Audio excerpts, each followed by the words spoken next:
save the lost and get glory to yourself. We ask in Jesus Christ's name, amen.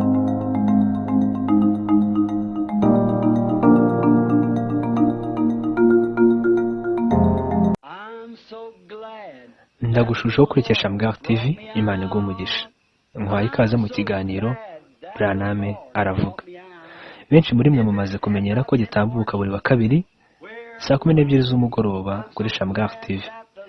Iki kiganiro kivuga ku nkuru umuhanuzi Imana yatwereje muri kino gisekuruza cya nyuma William Marrion Branham atubwira, ndetse akanakuraho n'icyigisho gifasha imitima yacu ndetse n'ubugingo bwacu. Iki kiganiro mukigezweho nanjye ni Nzingabo Madadire Kabe.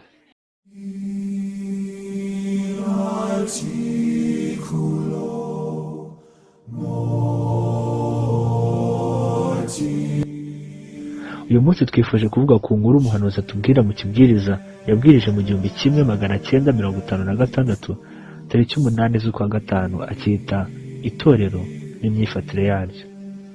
Mu myaka magana ishize, Branham atubwira ko hariho umugabo w'umukristo w'umwimerere ahagana mu majyepfo ya Leta Zunze Ubumwe za Amerika. Uwo mugabo yitwaga Daniel Cury. Mu by'ukuri uyu mugabo yari umugabo ukunda Imana, ubanira neza abandi, wera, umugabo mwiza muri rusange, ndetse akaba n'umukristo nyakuri. Abantu bose bibazaga uwo mugabo uburyo ki ari umuntu mwiza bene ako kageni.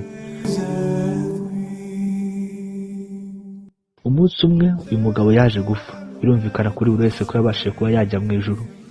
Nuko ageze ku marembo y'ijuru, ushinzwe kwinjiza abantu mu ijuru amubaza ati, ese wowe urinde? Uwo Daniel Cury mu kwisobanura neza kwe abwira uwo wari ushinzwe kwinjiza abantu mu ijuru ati, ndi umuvugabutumwa rwose, nazanye ubugingo bwinshi kuri Kristo. None ubuzima bwanjye n'urugendo nari mfite ku isi rurarangiye, ndaje ngo mbashe kuba nakwinjira mu ijuru, kuko nta handi hantu mfiteho kujya. Nuko igihe Daniel Cury yarangije kwivugira ibyo byose yari amaze kuvuga, ushinzwe kwinjiza abantu mu ijuru amubwira ati, yego rwose ndumva ari byiza, reka tugende turabashe kureba nimba izina ryawe hari ahantu runaka ryaba ryanditse.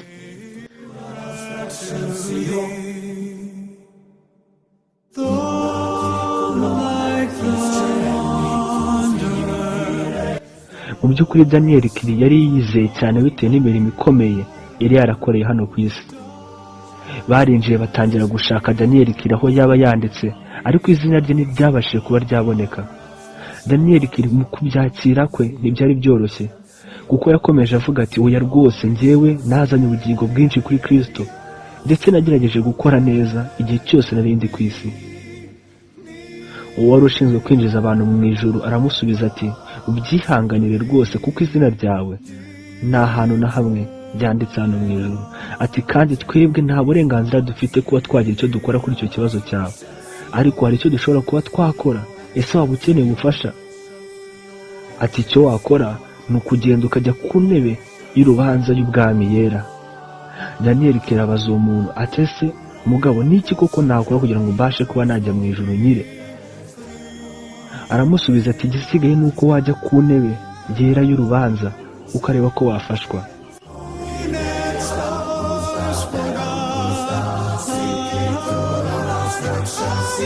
Ubwo muri uwo mwanya Daniel Cury yahise atangira urugendo rujya mu ijuru ku ntebe y'urubanza y'ubwami. Atubwira ko yagenze isaha mu nzira, kandi ngo uko yabashaga gukomeza kugenda ni nako aho yageraga hagendaga hera cyane. Avuga ko uwo mucyo wari wikubye inshuro 100,000 n'ibindi birenga ugereranyije n'umucyo w'ahangaha ku isi. Mu rugendo rwose yagendaga atitira bishoboka cyane.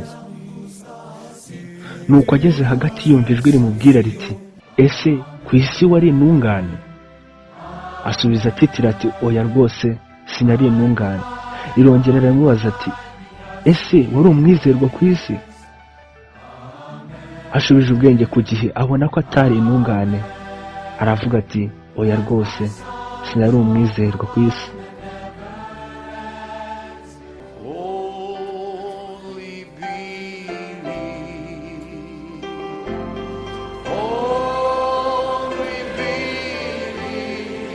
Umuhanuzi Imana yatwereje muri kino gisekuruza cya nyuma ari William Marrion Branham yanzura asenga agira ati, Mana mwana w'intama wicisha bugufi kandi ugira ubuntu.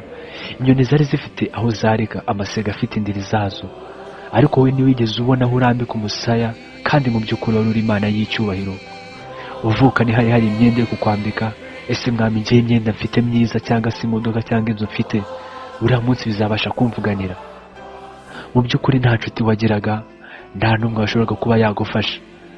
Waravuze ngo uzavuga uti narashonje ntiwangaburira, nambaye ubusa ntiwanyambika. Ese mwami, ni iki cyiza twakoze kizatuma kuri uriya munsi tuvuganirwa? Mwami, udufashe duhagararane nawe muri ino minsi ya nyuma. Igihe nzaba mpagaze hariya nari kumwe na bene data, cyangwa se pasiteri na mushiki wanjye na mwene data n'umugore wanjye, cyangwa se mama cyangwa papa, ese mwami, bibaye aka kanya ni iki nakora? Wenda bikaba mbere y'uko izuba rirenga. Ese mwami, njyewe najya he?